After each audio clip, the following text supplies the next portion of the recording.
writing online exam. Okay, so I want to welcome you to another, statistical machine learning class. We call this graphical lasso.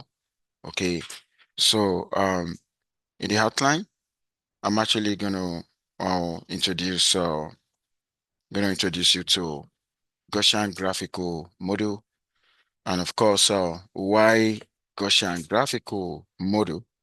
Okay, because we normally have some challenges in high dimensional regime. Imagine situation whereby the numbers of features is more than the number of observation. There's going to be a problem, using the conventional covariance matrix.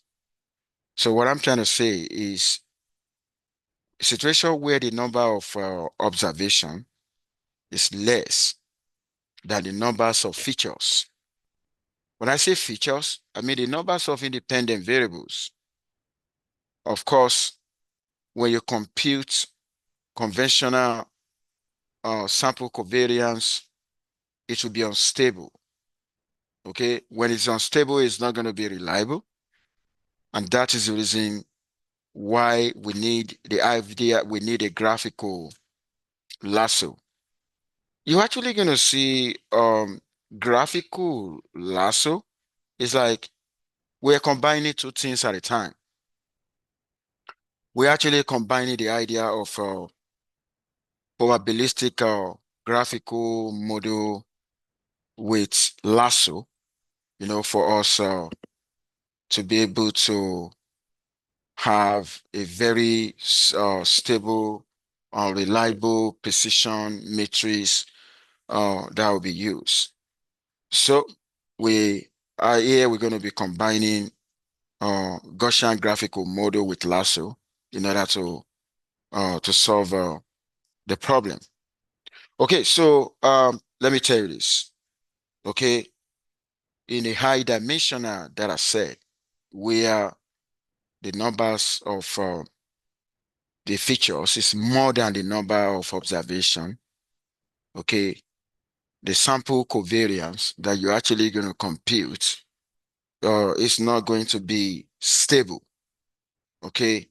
And of course, the way out is actually to use the idea of graphical lasso, because from the graphical lasso, number one, we're actually going to have what I call a precision matrix. The precision matrix is actually going to be uh, the inverse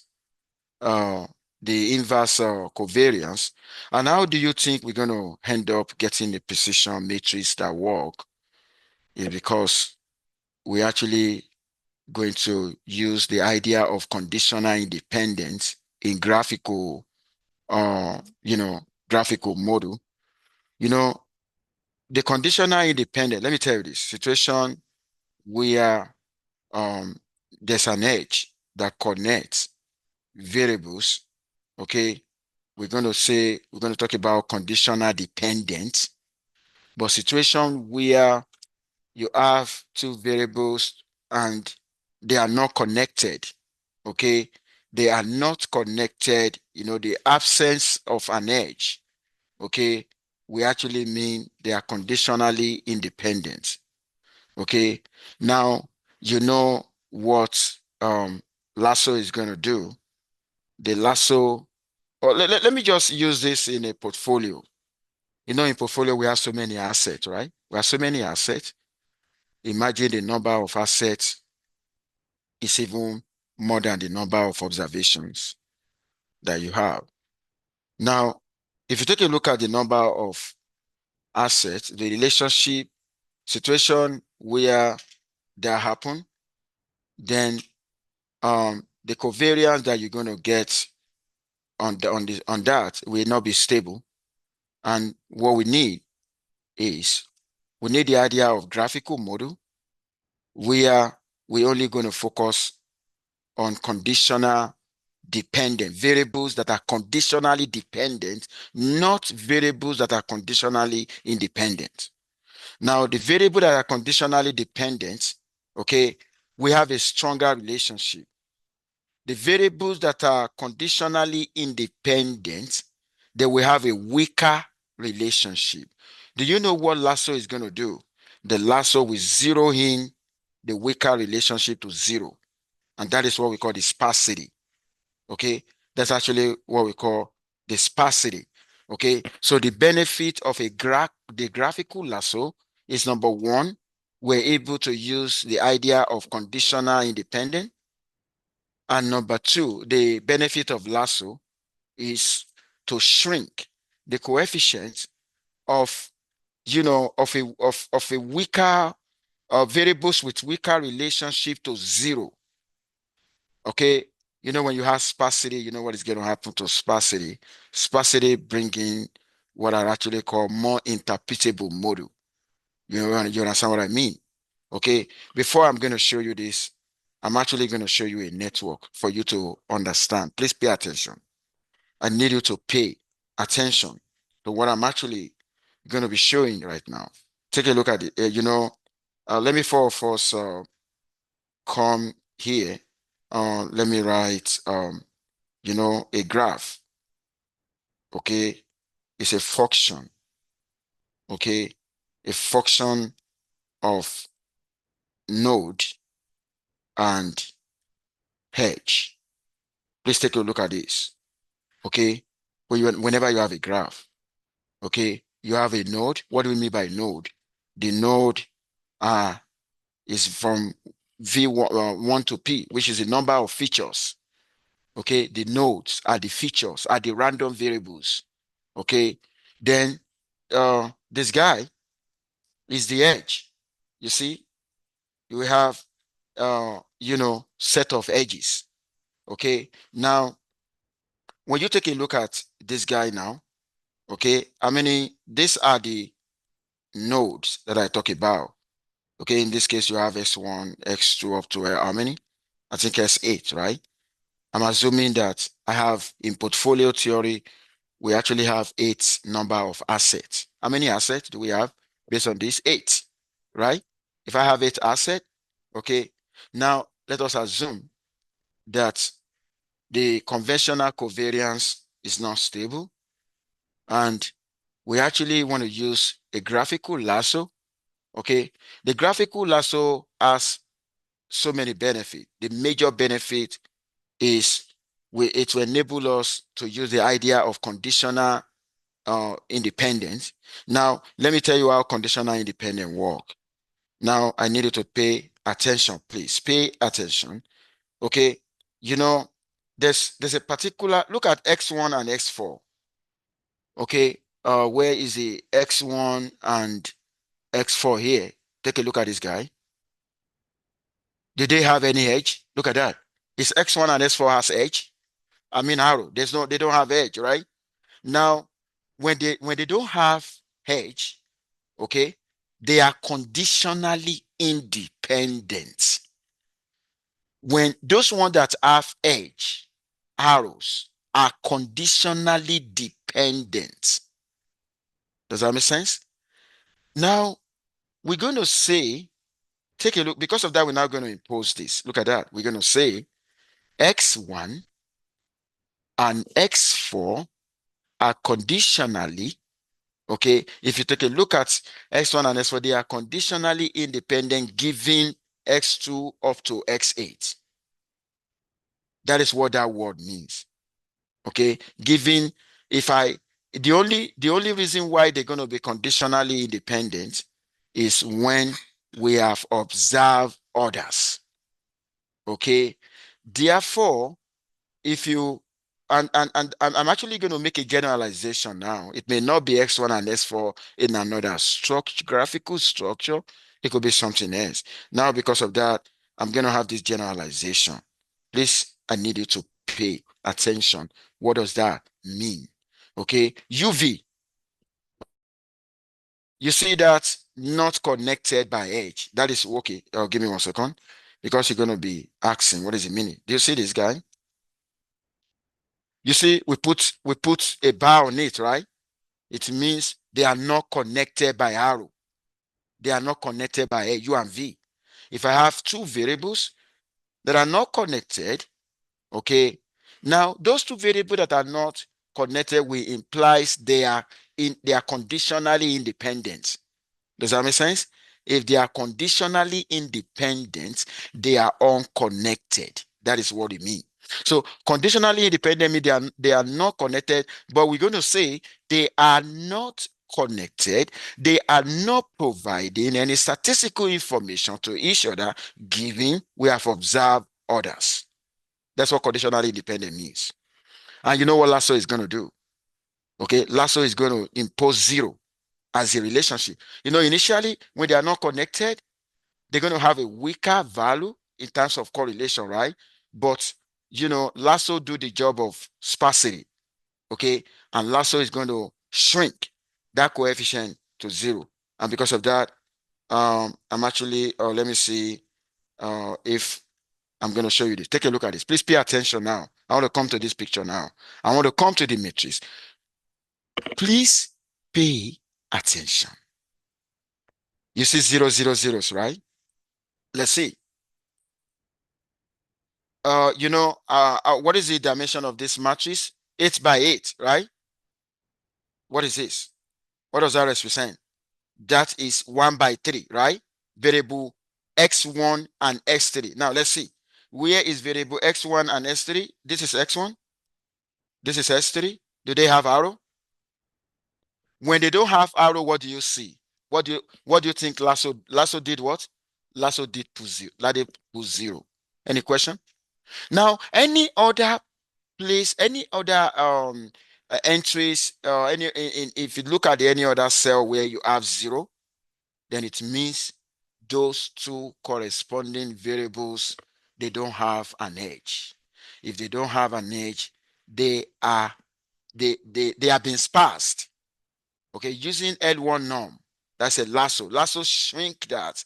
So which means the benefit from here is that investors will only concentrate on assets that are strongly connected if you are using this in portfolio theory. But in genomics, okay, in GWAS, has anybody heard about genomic association study, GWAS? Okay, they will only concentrate on genes that are connected. Okay, subset of genes. Like here now, it's going to be subset of assets. Okay, now when you take a look at any other place, but where you don't see zero, where you see star, then they are conditionally dependent. Conditionally dependent. For instance, let me talk about one. We want to talk about this guy, or you want to talk about this guy. Take a look at that guy. Let's talk about the second guy. Okay, take a look at the second guy now. That's x1 and x2, right? What do you see? They have an arrow. Do you see that? When you see a star means there's a value. That value is not zero. It is strong. Does that make sense? That's what I mean. Is there anyone who doesn't understand that this is what we call a precision matrix? Do you see the notation? Like a theta. That's a precision matrix. And this very precision matrix, we know where it came from? Precision matrix came from, graphical lasso. Is that what? Yeah, it came from so the inverse of the covariance matrix is called precision matrix. And the idea of the 000 in is what caused because we actually incorporate a penalty, L1 penalty, lasso. Okay, lasso is going to shrink that. Now, I now want to now since you understand that, I want to go. I'm gonna come here now. When you consider a random vector x, okay, a random vector x, okay, that follow multivariate normal distribution with variance covariance with a mean vector. Take a look at that. Of course, f of x. Please, I need you to pay attention. Okay, f of x. This is a multivariate normal. Can you see multivariate normal? Now, if this guy is the sample variance covariance, okay, the inverse, that's like what you say now. The inverse is this guy, right? Oh, give me 1 second. The inverse of that is this guy, right? Right? That is the inverse. And that inverse is what we're going to call theta. Okay?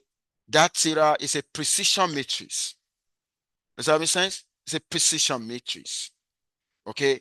I needed to take, and that was why I said the inverse covariance matrix, or we call it a precision matrix. Okay? Now you understand that now? Then I've already explained this. Okay? Now I need you to pay attention. Conditional independence implies sparsity, and sparsity implies conditional independence. You know the meaning? You know why? Okay?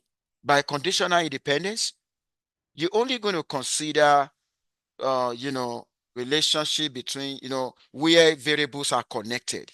That's what I mean by conditional independent. Okay. Now, which means, or let me just say this: conditional dependent, where variables are connected. Conditional independent means variables are not connected, and what are we putting in? Zero. And why do we put zero? Do we just deliberately put zero? No, Lasso put zero. You know what Lasso did, right? Lasso shrink a weaker relationship to zero. Does that make sense? That's what Lasso does. Okay. Now, because of that, we're actually going to have a sparse model. Why do you need a sparse model in the first place? Because we have a huge dimension in the first place. Then we need to sparse. Sparsity will bring, we reduce the dimensionality in the data set, in multivariate data set. Does that make sense? And that's why we said all of that. Now, I need you to pay attention to this. Please pay attention. Take a look at this. What is the meaning? Okay? If that guy equal to zero, that means they are conditionally independent. That zero is what you see inside the precision matrix. That means they are not connected. Does that make sense? And they have zero.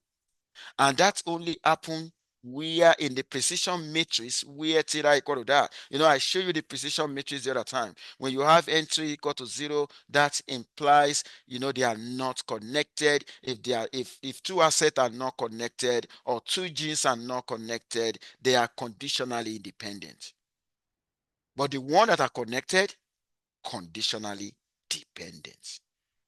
Because when you're talking about graphical model, the graphical model will give us opportunity of a conditional dependence and conditional independence. Does that make sense? And that's exactly what I mean. Now, the next thing to do is to go into how do we estimate that? We're actually going to use the method of maximum likelihood. Okay. And I want to walk you through how to go about this. Okay. Now, draw n sample, IID. Okay, x1 up to xn. X1, X2 up to Xn, they are the features. They are the random variables. They also call them nodes. Okay, from a multivariate normal where covariance exists, okay, the population covariance exists, then the log likelihood. Okay, why do I need a log likelihood? Don't forget, whenever we actually want to use the method of maximum likelihood, because the method of maximum likelihood is talking about the product of a probability density function. Okay, that is multiplicative. Optimizing a multiplicative function is very difficult. I'm going to say that again. Optimizing a multiplicative functions. Don't forget, likelihood function is the same thing as a joint PDF from statistical knowledge. Likelihood function is the same as a joint PDF. Okay, joint PDF means you are multiplying PDF. That's a multiplicative function. That would be so tedious if you want to optimize. And what do we normally do? We introduce a log. So instead of us to talk about likelihood, we talk about log likelihood. Why are we introducing log? Oh my God. We're introducing log because from mathematical view, when I have A multiplied by B multiplied by C, and I take the log, it's going to become log A plus log B plus log C. That will be easy, very easy to optimize when you have it in additive form. Now, and that was why, take a look at this. If this guy is a likelihood function, okay, don't forget the f of x is multivariate, normal, right? And you take the log of the likelihood, okay? Now, you're actually going to have that. And do you know that that can be written as this? Look at that. That can be written as 1 over 2 log determinant of a precision matrix. And what is the precision matrix? The inverse, right? The inverse of the covariance matrix minus 1 over 2n that entity. Now, the first entity, please, I need you to pay attention. You do, if you don't understand, ask me a question. This guy is still this guy, right? But this guy is the same thing as this. And what is S? The S is the sample variance covariance, the one you get from the data when you have not done anything. Sample covariance. You remember? Look at that. That X, that is the sample covariance. Do you remember that? And S theta is going to be a trace of S multiplied by theta, which means, you know what you're going to do? Sample, you're actually going to multiply two matrices here. Please pay attention.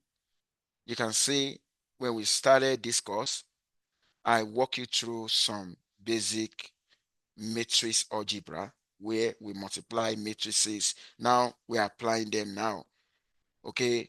I used to tell my friend, those who have problem with statistics have problem with mathematics, particularly if you're doing masters or PhD in statistics or data science. The moment you have problem with them, then the issue is you have issue with maths, because mathematical knowledge is very, very essential when it comes to statistics. I remember when I was working on my PhD, I derived 200 equations. And that was why my PhD, I got a scholarship to present my work at the University of Oxford from Nigeria in the United Kingdom. Funded, fully funded in 2015.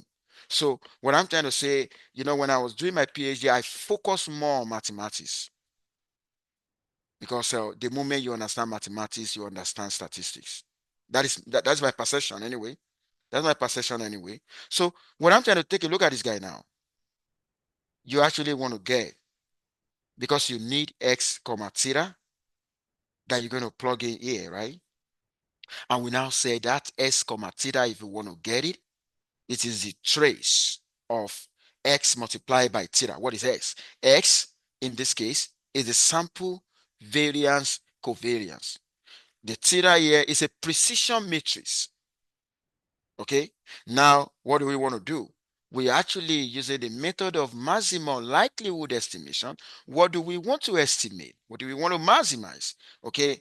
We are actually maximizing the precision matrix. Okay. And it's going to be what? The precision matrix is going to be greater or equal to 0. Why greater or equal to 0? Because in the matrix, the sum will be zeros and some will not be 0. Does that make sense? We are not going to have, we are actually telling the optimization technique that we're using, that we actually looking for the precision matrix has to be greater or equal to 0, non-negative. That's what I mean. Does that make sense? Okay. Now, let me tell you this. If you want to go by classical statistical theory, okay, putting into consideration the method of maximum likelihood, let me tell you this. In statistics, there are so many methods of estimation of parameters. How many of you have done theory of statistics 4101, 4102, or 5101, 5102? Okay, it's okay. Good job. Theory of statistics. You've had about method of estimating parameter.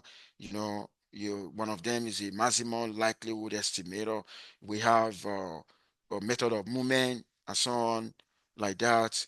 And of course, the method of maximum likelihood converges to the truth when sample size is large. Okay, when sample size is large. But let me tell you this. Why do we find ourselves in a situation where we needed to reduce the dimension of in a multivariate data set? Because the number of observation is small compared to the numbers of features. And in that situation, the maximum method of maximum likelihood, we actually struggle. And that was why I said practically, we are often in the regime where the sample size n is small. Okay, when sample size n is smaller than the numbers of features, the numbers of node, the number of independent variable, of course, there's going to be an issue. And that was why I said something the other time, the convention, why we cannot rely on the conventional covariance, because it's going to be unstable. Okay, when that happens. And I say in this regime, okay, in this regime, what it says, X here, I mean sample covariance. Okay, the original covariance that you compute from data. Okay, it's actually going to be rank deficient. What do you mean by rank deficient? It's not going to have a full rank. If a matrix doesn't have a full rank, there's going to be a problem. I'm going to say that again. If a matrix doesn't have a full rank, what do I mean by that? A full rank.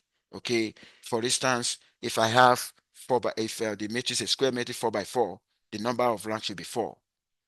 If it is 5 by 5, the numbers of rank should be 5. That's what I mean by having a full rank. But the full rank can only be guaranteed when the number of observation is greater than the numbers of features. But situation where the numbers of observation is less than the numbers of features, okay, you don't expect to have a full rank. That was why I said you're going to have a rank deficient. And having a rank deficient, the MLE does not even exist.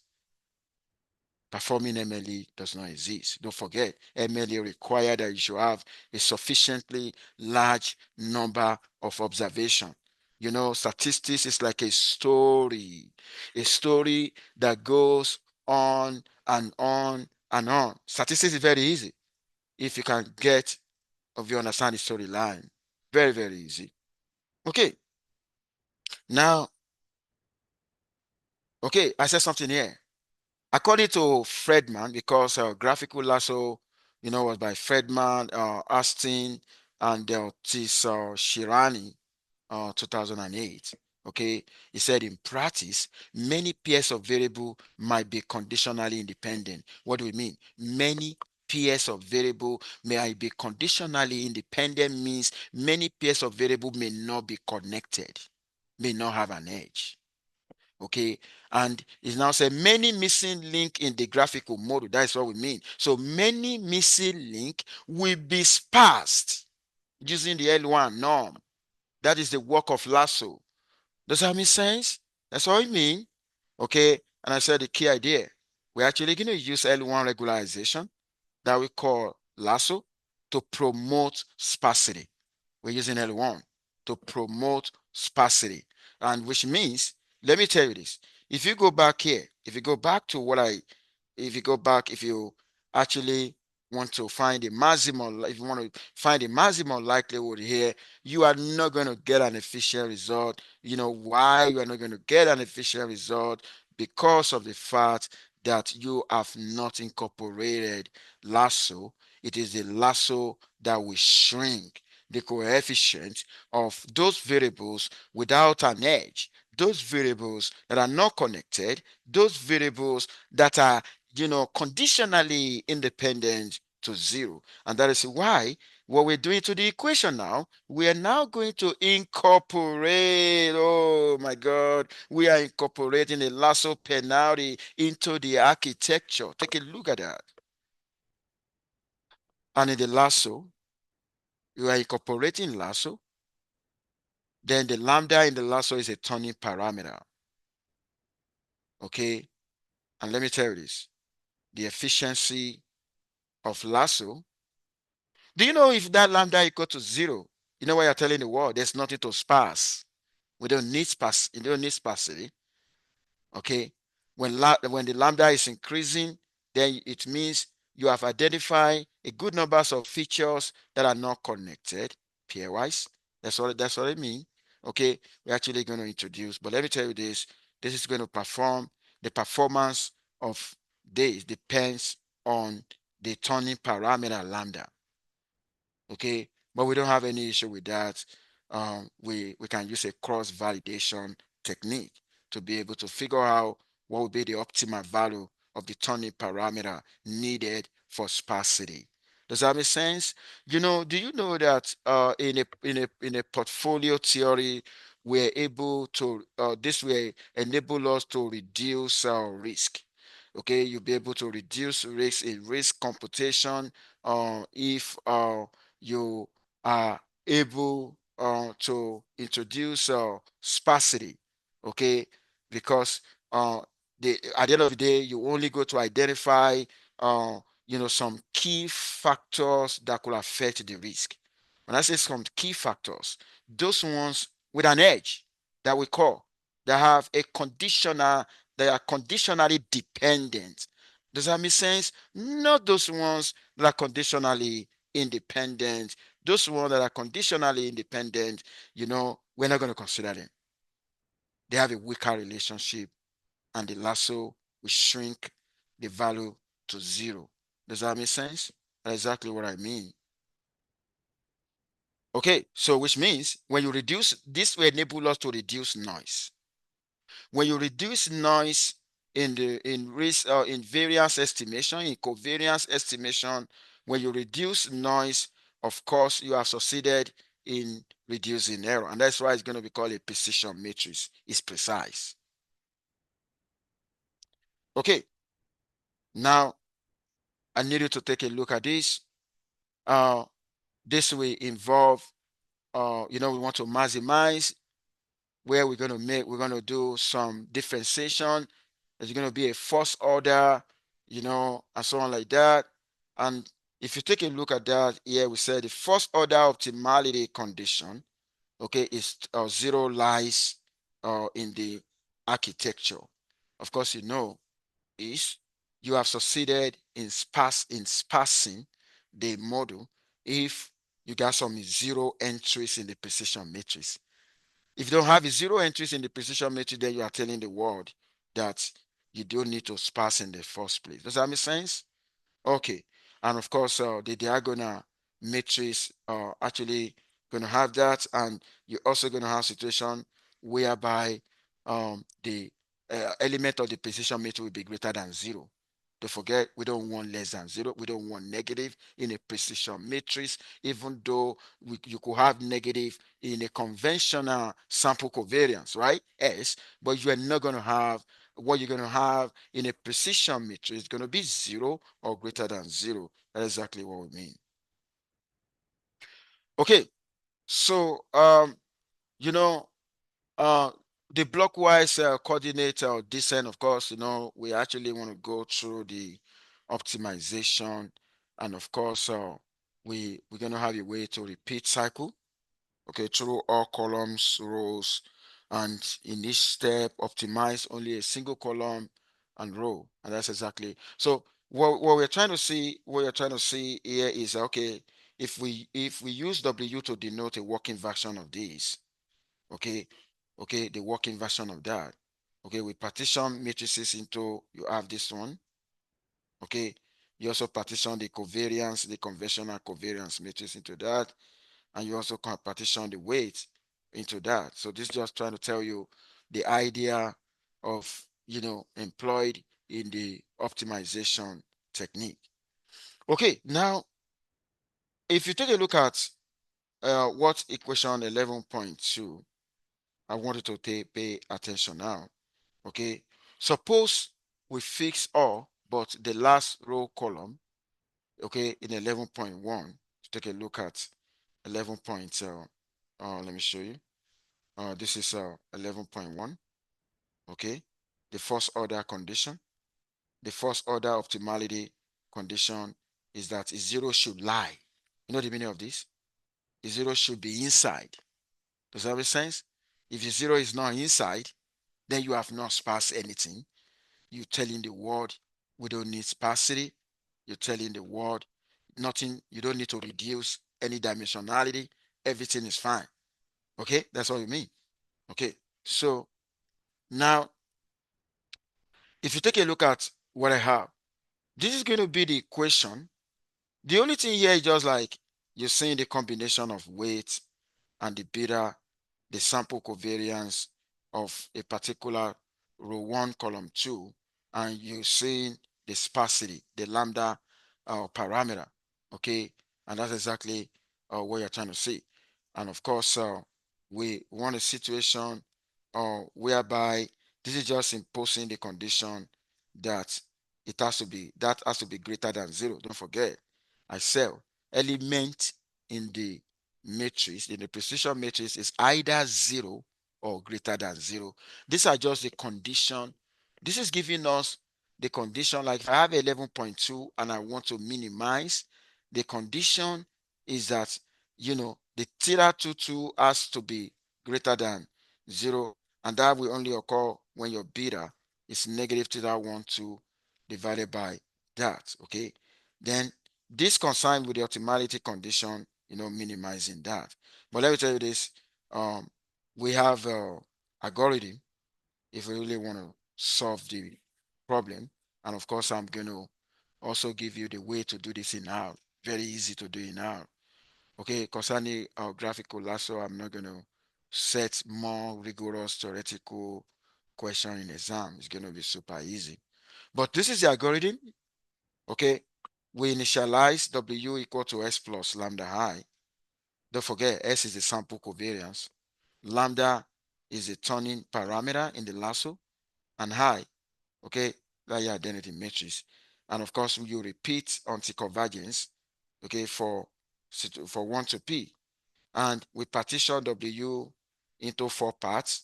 Okay, now this is the 4 parts that we talk about. We partition W into 4 parts. Okay, the weight.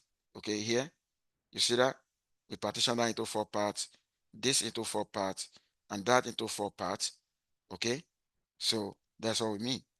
So we partition that into 4 parts. Okay, where the upper left part consists of all but the J row. So take a look at that. Then we solve, we minimize. Okay, then we update. Okay, we minimize, we update. Okay, and that is why you're having that guy.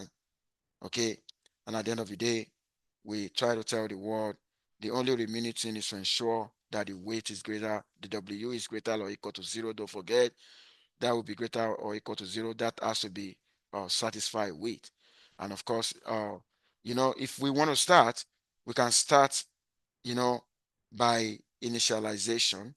Okay, you can see where t equal to zero, you know, and that guy will always be a positive definite. You remember what we did under a positive definite. Positive definite is greater or equal to zero, so that you have zero or greater than zero.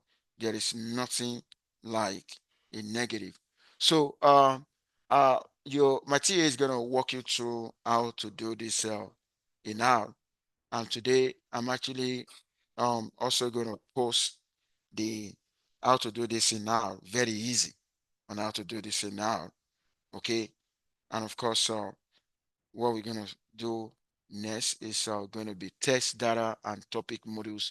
We are moving gradually to the end of this course, and of course, um, you know, we're working towards a final exam, and probably by next week, I'm actually going to release, I'm going to release the practice question for the final. Of course, the final is going to be written in person, and those that have not been coming to class should come to class, because if you come to class, you're actually going to get the information that you need. Is there any question before I go? Is there any question before I go? And I want to believe you've been collaborating on your project, on the group project. You've been collaborating on that. I want to believe you've been collaborating on your group project. And those of you without a group, I say you should put yourself in group 14. Okay. So if you have any issue, please let me know. There's going to be a group presentation according to the date that I put on Canvas, and that presentation, it is only the group select one person on behalf of the group to make the presentation. Don't forget you have 5 minutes to make that presentation. Is going to be done on Zoom. We're not going to be here in class. It's going to be on Zoom. Okay. You can be together. The group is going to be together. Wherever you're going to be on that, you're going to be together. Okay. Because there's possibility if you know there's going to be a question time. It is not only somebody from the group that make a presentation that can also answer a question. Other people, other members of the group can also answer a question. All what I just want is for you to work in group. Okay, work in group, and maybe before you, let me tell you what you can do before you appoint somebody to make a presentation on your behalf. Why not practice? Like somebody should make a, maybe you're going to say, oh, A make presentation, let's see. B make presentation, let's see. This make, then you now vote and say, okay, you will be the one that we represent us. Does that make sense? Because whatever the person get, the other group also get the same score. Make sure you all stay safe and have a lovely day. Bye for now, everyone.